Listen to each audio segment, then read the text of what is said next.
तो हम लोग आज बात कर रहे हैं कि हमको पढ़ना क्यों चाहिए, लाइफ में स्टूडेंट्स का गोल क्यों होना चाहिए, उसका टारगेट क्यों होना चाहिए, इस पर हम डिस्कशन कर रहे हैं क्लासरूम। मोस्टली हमने ये देखा है कि you are in the classroom because your family members have sent you okay to study in the classroom, क्योंकि आपके पेरेंट्स ने भेजा है ना आपको पढ़ने के लिए। आपके पेरेंट्स ने भेजा है कि जाइए आप क्लास में स्टडी कीजिए so that one day you will become something in a good position, you will achieve good position, ताकि आप एक अच्छी पोजीशन को क्या कर सकें, गेन कर सकें। ये चीज़ उन्होंने आपके लिए सोच के रखी है। तो यहाँ पर होता है कि टीट फॉर टैट, जैसे को तैसा, हमको उनके लिए भी तो सोच के रखना पड़ेगा ना क्लासरूम में बैठ करके, कि अगर हम नहीं पढ़ पाएंगे तो one day whenever I will need money to hospitalize my father, to hospitalize my brother, to hospitalize my sister, I will never get proper money to treat them. मतलब अगर मैंने आज नहीं पढ़ा, मैं कोई अच्छी पोजीशन को गेन नहीं कर पाया, तो मैं उनका किसी अच्छे हॉस्पिटल में इलाज नहीं करा पाऊंगा। क्यों? क्योंकि एक समय जरूर ऐसा आएगा कि आपकी इस शिक्षा, आपकी काबिलियत के बदले आपके जो मनी मिलेगा, पैसा मिलेगा, है ना, आपकी पोजीशन से आएगा ना, सैलरी मिलेगी, अच्छी हायर सैलरी मिलेगी, तो आप अपने पेरेंट्स का अच्छी जगह क्या कर सकते हैं, ट्रीटमेंट करा सकते हैं। तो पढ़ने का एक फ़ायदा ये भी है। अगर आज सोचिए, ये मतलब ये भावना होनी चाहिए, स्पिरिट होनी चाहिए हमारे अंदर, श्रद्धा होनी चाहिए कि हमारे पेरेंट्स ने हमको स्कूल भेजा, तो हम उनका कर्ज कैसे अदा करेंगे, कैसे अदा करेंगे, जब तक हम कुछ अच्छी पोजीशन को गेन नहीं कर पाएंगे, एक प्रॉपर पोजीशन पर नहीं आ पाएंगे। एक प्रॉपर पोजीशन मिलेगी तो प्रॉपर सैलरी मिलेगी, प्रॉपर सैलरी मिलेगी तो आपके जो एक्सपेंसेस हैं, हो सकता है आप आज आपके माता पिता आपको यहाँ पर स्कूल भेज रहे हैं, कॉलेजेस भेज रहे हैं, तो वो बहुत कष्ट उठा रहे होंगे। कोई भूखा रह रहा होगा, कोई ज़्यादा बोझ उठा रहा होगा, किसी को 5 घंटे मेहनत करनी है तो वो 6 घंटे मेहनत कर रहा होगा। क्यों? क्योंकि वो आपको पढ़ा रहे हैं ना, कॉलेजेस की फ़ी भरनी है, तो वो एक्स्ट्रा क्या कर रहे हैं, एफर्ट कर रहे हैं। उनकी जो इच्छा शक्ति है उससे भी ज़्यादा वो एफर्ट कर रहे हैं, उससे भी ज़्यादा वो प्रयास कर रहे हैं।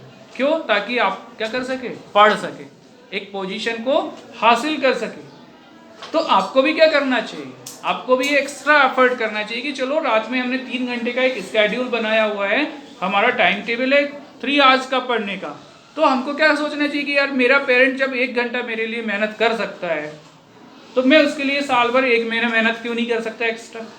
सपोज किसी आप प्रिपरेशन में लगे हुए हैं कॉम्पिटेटिव एग्जाम की, तब भी हमारे अंदर ये होना चाहिए कि यार मेरे पेरेंट ने जब मेरे लिए 1 घंटा एक्स्ट्रा निकाला हुआ है, सुबह जल्दी उठ करके मम्मा खाना बना देती ताकि ये कोचिंग के लिए लेट ना हो या स्कूल के लिए लेट ना हो, ठीक है। तो वो जो एक्स्ट्रा उन्होंने जल्दी उठा ना, उनका इच्छा तो नहीं हो रहा था उठने का अर्ली मॉर्निंग, लेकिन वो जल्दी उठा ना, तो हमको भी क्या चाहिए कि हम भी उतने जल्दी उठ जाएं, ताकि उनका जो किया हुआ है वो कर्ज को क्या कर सके, हम चुकाने में मदद कर सकें। कभी कभी उनको देखने में तो ऐसा लगे कि whatever I am doing for her और his, actually she is also dedicated to repay my effort, यानी वो भी इतना कैसा है, डिवोटेड है, डेडिकेटेड है मेरे को वापस करने के लिए, मेरे प्रयास को वापस करने के लिए। क्यों? तब ना जाकर के हम अपने परिवार का दुख दर्द दूर कर पाएंगे, और जब हम अपनी फैमिली का दुख दर्द दूर कर पाएंगे तो अपनी कंट्री का दुख दर्द दूर कर पाएंगे। सीधी सी बात है। अगर आप सक्सेसफुल हैं तो आप सोचेंगे, कहीं डोनेट करेंगे, किसी सोसाइटी की आप हेल्प कर पाएंगे, लेकिन ये तब कर पाएंगे जब हम किसी अच्छी पोजीशन पर आ जाएं। तो मतलब उसका सेंटर पॉइंट या नट सेल क्या है इस पूरे मोटिवेशन लेक्चर का, कि हमारे अंदर ये स्पिरिट होना चाहिए, एक इमोशनल कॉसेंट होना चाहिए। 2 तरह से इंटेलिजेंसी आकी जाती है, एक होती है इंटेलिजेंसी कॉसेंट कि कोई बंदा कितना इंटेलिजेंट है। कुछ बच्चे क्या होता है कि पढ़ने में बहुत इंटेलिजेंट होते हैं, और कुछ कैसे होते हैं, थोड़ा मेटा इंटेलिजेंट होते हैं, मतलब मिडल में होता है उनकी इंटेलिजेंस पावर। तो उनके अंदर मोटिवेशन लेक्चर के माध्यम से ये डाला जाता है कि भाई वो कैसे एक इंटेलिजेंट बन सकते हैं। तो इंटेलिजेंट बनने के लिए एक चीज़ है, वो है इमोशनल कॉसेंट। इमोशनल कॉसेंट का मतलब होता है कि हम मार्मिक रूप से इमोशनली कितना सोचते हैं अपनी सफलता के लिए। होता है ना कि भाई इमोशनली सफलता के लिए सोचने का क्या मतलब क्या हुआ कि अगर मैं सफल नहीं हो पाया तो फिर मुझे दिक्कत होगी, मेरे पेरेंट्स जो हैं जो आज गरीब कंडीशन में, पुअर पोजीशन में हैं, वो वैसे ही रह जाएंगे।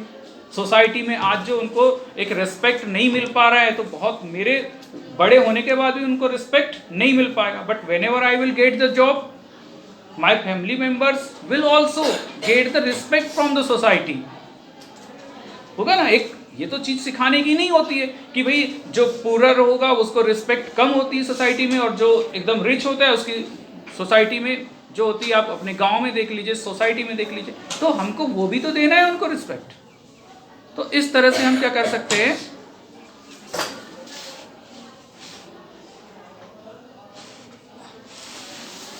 इस तरह से हम अपने आप को अपने अंदर इमोशन डालें अपनी सक्सेस के लिए कि नहीं, मुझे एक दिन सक्सेसफुल बनना है, क्योंकि अगर मैं नहीं बना तो मेरे पेरेंट्स सक्सेसफुल नहीं बन पाएंगे। मेरे जो सपने हैं, मैंने जो कमिटमेंट अपने लिए किया हुआ है, वो उसमें मैं कहीं ना कहीं क्या हो जाऊंगा, पिछड़ जाऊंगा।